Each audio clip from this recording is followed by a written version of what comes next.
and welcome back to Page to Frame Storytelling. Today we're going to be talking about the visual effects that was done in Jurassic Park. So one of the biggest things that Steven Spielberg is known for is his animatronic puppets.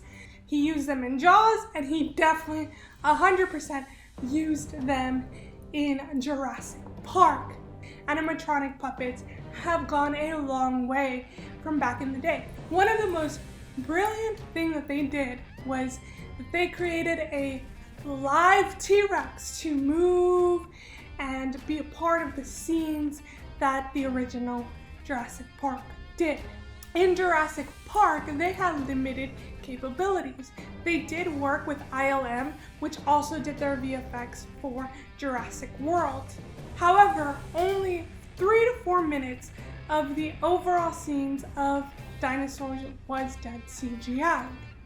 In fact, the original thought process between Spielberg's idea is to use stop motion animation in order for the big scenes of the dinosaurs.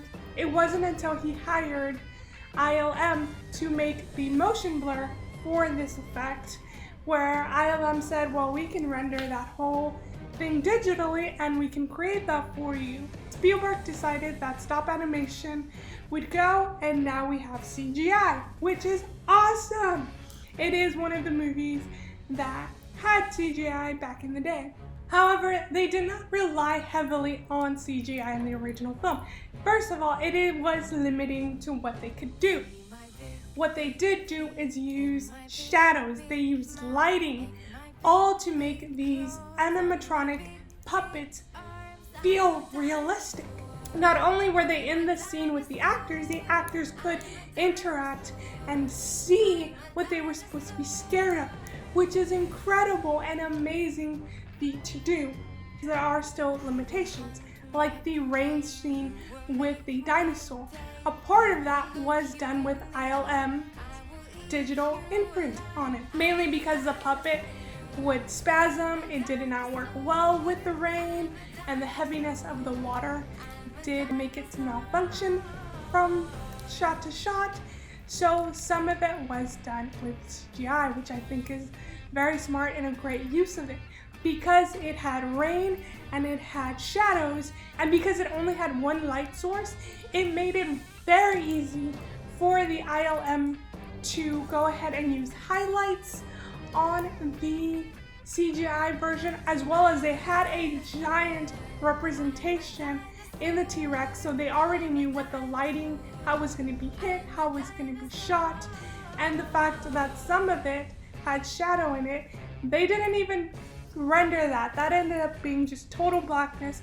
Whatever was in the shadow was black, and that's how they rendered it and made it so much easier for that to coincide with each other. So because of this, the T-Rex in Jurassic Park, they used lighting from the puppet that they created, as well as how lighting affects elephants, how elephants move, and how they honestly make the ground shake. Weight of an elephant was compared to the weight of a T-Rex. This is all to emphasize using realistic animals that we know and we can study and we can get reference from, and using it in these dinosaurs that maybe we don't have enough information about. They are in this sci-fi realm, even though they did exist once upon a time. So it gives us that ability, make these characters as realistic as possible within the realm of our technology. And I think that was beautifully done in Jurassic Park and done again in Jurassic World. So I do love that they used real world animals in order to make us believe in these dinosaurs and that they really are in our world, really interact with us. And it definitely has a kind of eeriness and a kind of beauty that really heightens the story. Because of all the CGI that we have in film, even from set removal and hidden effects, that it is sometimes kind of hard to believe that a movie that was done over 30 years ago still holds up to today's standard. But it is really how you use VFX that really emphasizes your movie or not. which was your first ever movie that you were introduced into this dinosaur loving world. Let me know down below. If you got value from this video, please be sure to like, subscribe, and comment. Thank you for your time. You guys are always awesome, and have a good day. Bye.